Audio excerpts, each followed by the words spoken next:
Hello and welcome to HBM's Crypto-Corner for Wednesday, April 5th, 2023. We have a few things to talk about, so let's get started. New recording of Bigfoot howling like a siren is proof of monster, claims expert. Matt Moneymaker claims to have had a personal encounter with two Sasquatch in 1994, recalling how one of the creatures growled at him before he fled the scene. A Bigfoot expert, and somebody should tell this author, there are no Bigfoot experts. There are none. Although I know Moneymaker calls himself a Bigfoot expert. He's the only one, as far as I know, that calls himself a Bigfoot expert.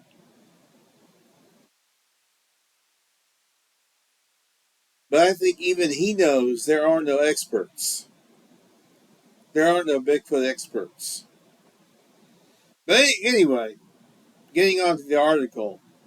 A Bigfoot expert claims he has proof that the mystical creature not only exists, but has been stalking through campsites and communicating with others by way of a bone-chilling howl. Matt Moneymaker, founder of the Bigfoot Field Researchers Organization and Sasquatch hunter in Animal Planet's Finding Bigfoot, is convinced that the animals are real, but admits they are elusive due to their nocturnal habits and smart ability to evade humans. The biggest misconception that people have is they hear the word Bigfoot, they think it's just referencing a single creature, Matt said. He said the media has turned it into this kind of singular monster thing rather than a biological population. Matt told the U.S. Sun the creatures are very intelligent and very clever, and that people don't realize how elusive they are and how smart they are and how nocturnal they are. They could be roaming around camps, he said, making sounds or like throwing things, maybe slapping on the side of a camper or cabin, but not directly attack you. He also claims to have had a personal encounter with two Sasquatch in the U.S. state of Ohio back in 1994. Larger of the two came up behind me like something's watching you, and it stepped out of the tree line about 15 feet away, he recalled. It growled at me, so I got up and walked away. While he hasn't been able to gather any physical evidence himself, Matt insists that the creatures have left handprints on windows and things, and says they have a distinct howl that sounds like a siren. In terms of things to listen out for, Matt said that the most common habit of the Sasquatch is to knock on trees, adding that it doesn't sound like a woodpecker. It sounds like somebody hitting a tree with a baseball bat really hard, he added. Footprints are also key to look out for if you are trying to track the elusive beast. So, not a bad article other than calling Matt Moneymaker a Bigfoot expert. Like I said, I know that Matt calls himself that.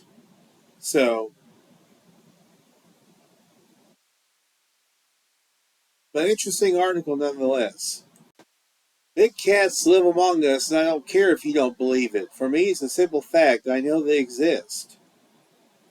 It says by Tristan Cork. Now, is this Tristan Cork writing this, or somebody who he's quoting? Britain has got a new Environment Secretary, Therese Coffey, who told farmers the other day that she wasn't particularly enamored with the long-standing idea of reintroducing lynx to the wilder bits of the countryside of Scotland, England, and Wales. The big cats were once native to these isles, but since they and wolves were hunted to extinction in medieval times, officially, Britain has no true apex predator. Foxes, otters, owls, and eagles. No wonder the deer population is reportedly the highest it's been since Henry VIII's reign. But Therese Coffey's doubts and the farmers' objections make me smile, because I know the countryside of Britain does already contain an apex predator, the puma. Yes, the puma. Some call them panthers, some cougars, but it's basically the same thing. The smallest of the big cat family that includes lions and tigers. And yes, they live among us in the countryside around Bristol and Wiltshire, Somerset, Gloucestershire, the forests of Dean, Devon, the mountains of Wales, Cornwall, and rural Dorset. Most people simply refuse to believe this. They say it's not possible. They may mock people who come forward and say they've seen one. They pour scorn on the blurry photos of a black cat-shaped blob in the field, taken hurriedly on the phone from 200 yards away. I'm not here to convince you they exist. I don't even care what others think. This isn't even a case of me saying I believe they exist. I don't believe it like it's an article of faith. For me, it's a simple fact. I know they exist. I've seen one. I've spoken to so many people who have also seen one, and many more who've seen the kind of evidence that could be only as a result of the presence of a large cat living in the countryside of the West Country. And it's no longer a matter of conjecture. For me, it's not even up for debate. You can say, I don't believe you if you like, and that's fine. You can start arguing why there aren't or can't be big cats living in the countryside of the West Country if you like, but I'll just shrug and let you continue. For 15 years, I was a reporter for the Bristol Post's sister paper, the Western Daily Press, and was given the rather grand but ultimately meaningless title of countryside correspondent. That basically meant I reported on fox hunting and rural issues, and over the years, many reports of sightings of big cats.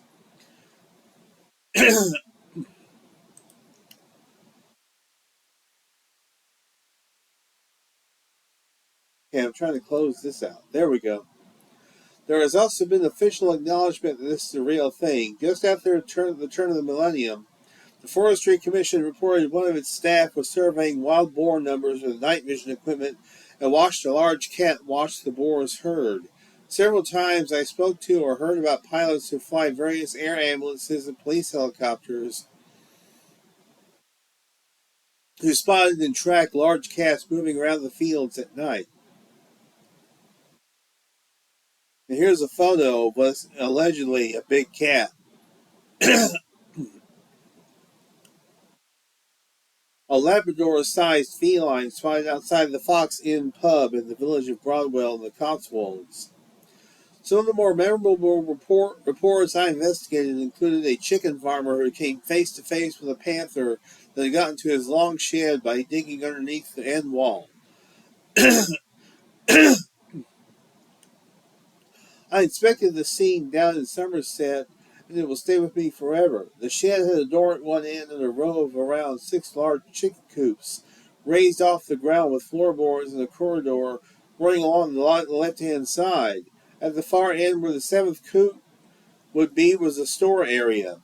Underneath this, an animal had got in by scraping away beneath the wooden wall at the end, but then found itself unable to get into the actual coops.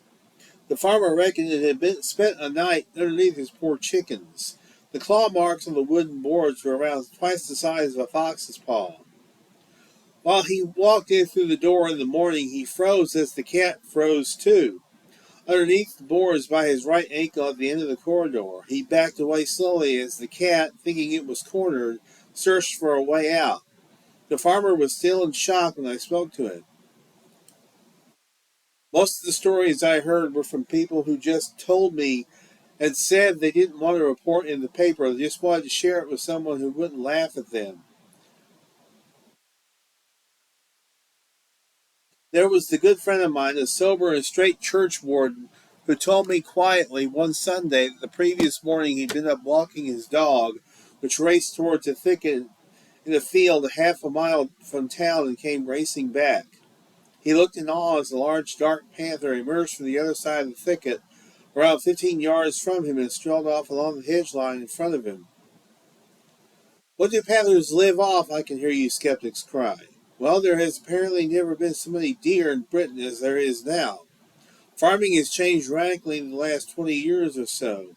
The West Country staple of dairy farming is getting harder and harder, and often only possible in mega sheds. Sheep farming, too, is tougher than ever. Fields are increasingly left for silage or left empty altogether, and in that gap, other wildlife, like rabbits, have thrived. Less human activity on land and more small mammals, it's easy to see what an apex predator could eat. I remember talking to those involved in one particularly harrowing case. A farmer in North Wiltshire found one morning that one of his cows had clearly given birth overnight, but the calf was nowhere to be found in the field. He followed a trail of blood across the field, through a hedge and found what looked to have been a stillborn calf on a branch halfway up a tree. The farmer hadn't believed that big calves were possible in Britain until that moment. Nearby, around the same time, workers at a livery yard found many of the horses distressed one morning, huddled by the gate of the paddock. Across the way, the circular menage training area had clear, huge cat paw prints run across the sand. No one there refused to believe anymore. These animals are, by their nature, incredibly shy and wary of humans. They're totally nocturnal. They almost always are smart enough to avoid car headlights on a road. And while some drivers report seeing a panther flash across the road in the limit of their headlights on a country road, no one will ever know how many times the panther has crossed a lane behind a passing car. Now here's an interesting image. An image captured by one of Frank Tunbridge's cameras near Stroud. If you happen to come near one, it will almost certainly have seen, smelled, or heard you coming long before you get there. It will have taken off to hide or avoid you. My friend who had the close encounter said if his dog hadn't been off the lead, they would have walked straight past the large thicket where it had probably been sleeping without knowing it was there.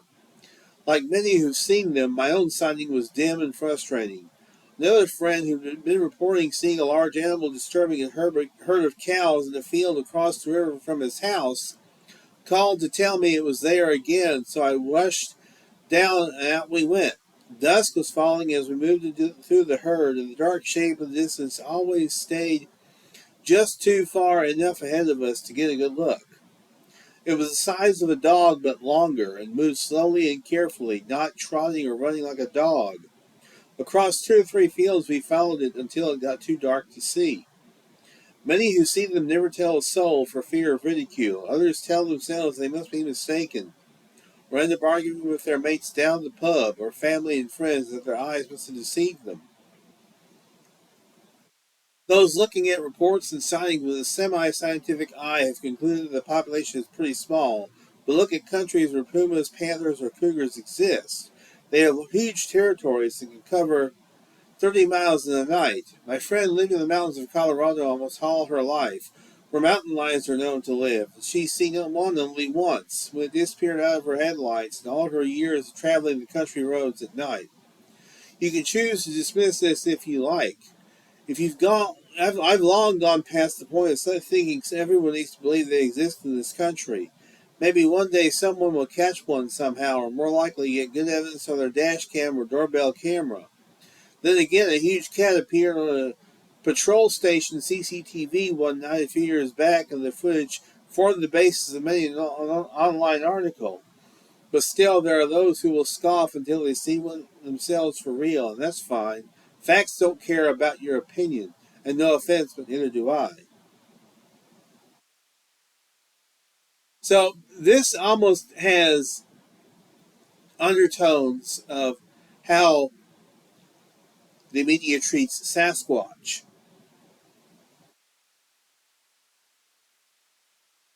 Now, there may not be as many videos or photos of Sasquatch as there are of supposed panthers. I don't know that for a fact, really. There may be more supposed Sasquatch photos and videos.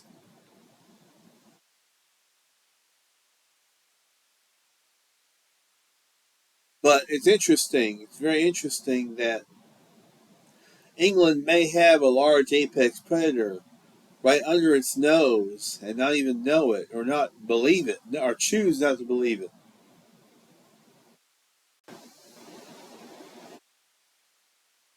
Wild monster caught on trail cam next to a bear in Utah. It's bigger than the bear. What's bigger than a bear, stands on 4 legs, and has a thick, shaggy coat? Nobody knows, as this strange beast was caught on trail cam next to a black bear in Utah. The discovery of the mysterious creature has left both cryptozoologists and outdoor enthusiasts baffled. The images of the unidentified beast have ignited a flurry of speculation among both cryptozoologists who are baffled by the massive size of the creature compared to a black bear, which averaged about 5 to 6 feet.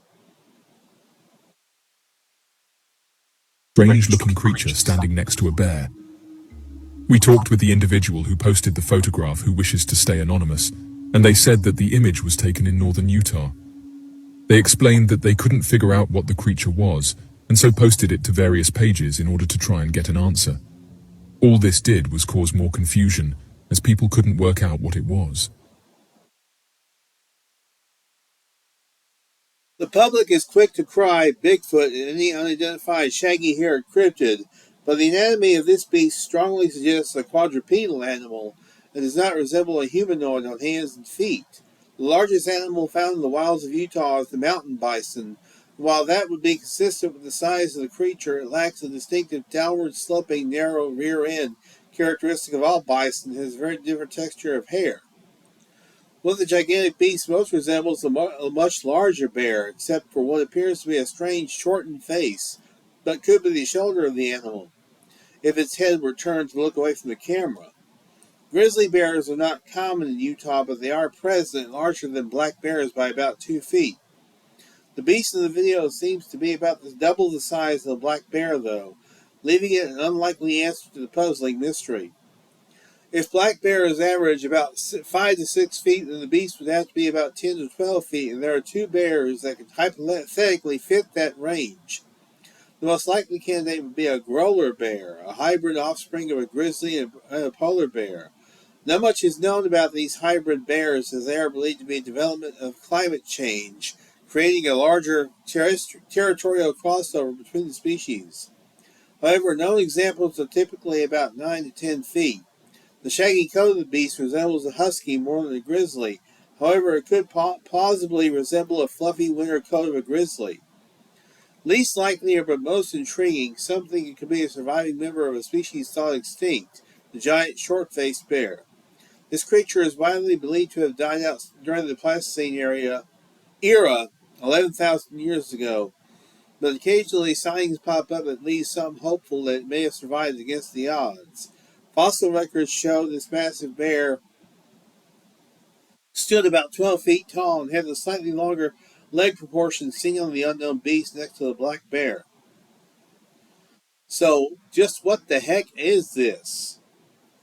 What the heck was this creature standing beside the bear? Was it a Sasquatch on all fours? Pretending to be a bear? Was it a large grizzly? Was it an extinct species of bear? Maybe it's a hoax photo, who knows? This article didn't seem to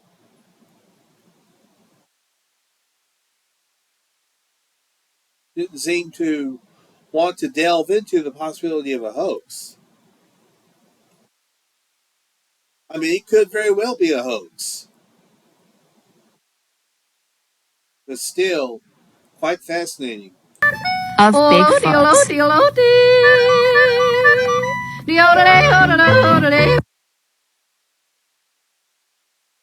Disneyland has sparked an unexpected debate in the surprising community. Some eagle-eyed visitors to the park noticed a cast of a huge footprint claimed to be of a Yeti or mountain Bigfoot that was discovered during the Matterhorn expedition in 1978. There is no other history attached to the display, however, the print is unnaturally smooth with a cartoon-like quality and sharp nail imprints that resemble that of a bear. Most agree it must be fake, but the history behind it is still quite fascinating to those who love the attention to detail for which the park is known. This niche detail display can be found in the Matterhorn line on the castle side of Fantasyland. The mountain waterfall seen in the background is from the bobsled ride, which feature a pair of steel roller coasters designed to simulate an exciting expedition through the Swiss Alps. The quote-unquote bobsleds that navigate through dark tunnels, past icy caverns, over waterfalls, and past a Bigfoot creature sometimes called an abominable snowman or Yeti for its thick white fur, distinguishing it from the dark brown or black traditionally associated with Bigfoot. Some Disney enthusiasts have speculated the print may be a nod to a sister exhibit in the Florida park, Expedition Everest, found in the Animal Kingdom. This coaster simulates a journey through Mount Everest's treacherous slopes and features the Yeti expedition theme, culminating in a massive animatronic abominable snowman. Most tourists in the park don't take the cryptid legends too seriously. However, sightings of these massive white-haired bipedal humanoid creatures continue to this day. The original tales of this human-like snow monster came out of the Himalayan mountains. However, similar beasts have been reported in snow-covered mountainous regions all across the globe. Well, the only thing is, they're not all white. There may be some cases where you see a white Yeti or a Sasquatch, but they're not all white. Not all Yeti are white either. They're usually a dark brown to black or reddish color. Red seems to be the prominent color of the Yeti,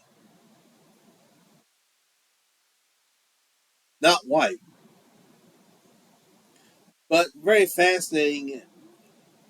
I think it's just a mock up footprint is what it is. It's a creation of the Disney park. I don't think it's from a genuine Sasquatch or Yeti footprint.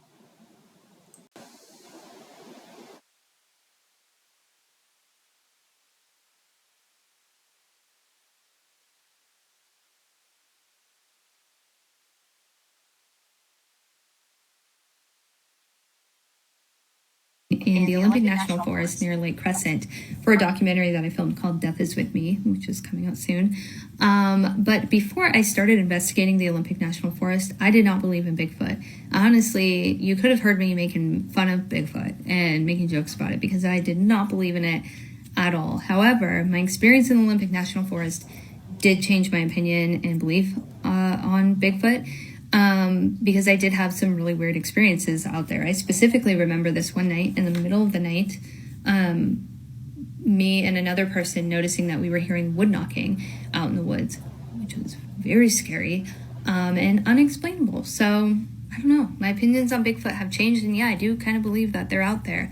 However, I'm kind of the belief that Bigfoot is a ghost, and furthermore, that he might be the ghost of an alien, but that is something for another time. Documentary filmmaker was convinced about the existence of Bigfoot after she saw this. The Olympic Peninsula is a place of magic and mystery. Before I started researching the Olympic National Forest, I did not believe in Bigfoot, explains documentary filmmaker Amanda Paulson. You could have heard me making fun of Bigfoot and making jokes about it, but things have changed. In the video, the filmmaker explains that she had enough experiences in the Pacific Northwest to change her opinions about the big hairy cryptid. I specifically remember this one night, middle of the night, we noticed some wood knocking out in the woods. She is likely referring to the mysterious phenomenon noted by several, here comes that word again, Bigfoot experts, of the way the animals seem to communicate or warn off outsiders by knocking on trees. It was very scary and unexplainable, she admits.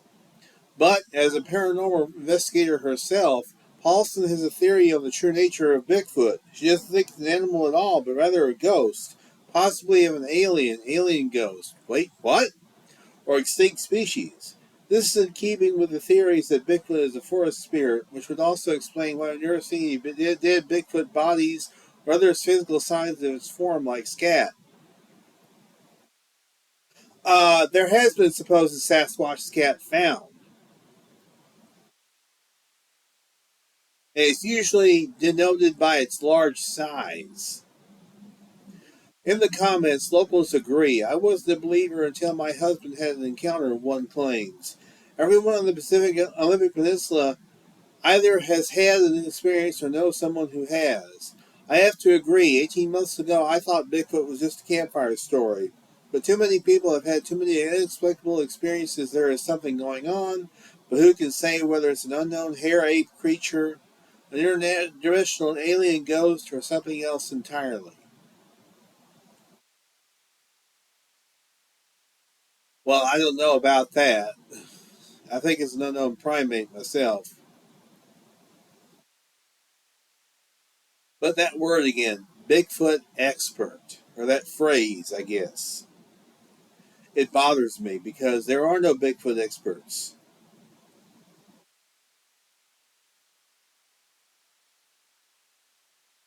If you want to call Jeff Meldrum an expert on the foot and foot anatomy, that's fine. But he's not a Bigfoot expert. He's not a Bigfoot expert.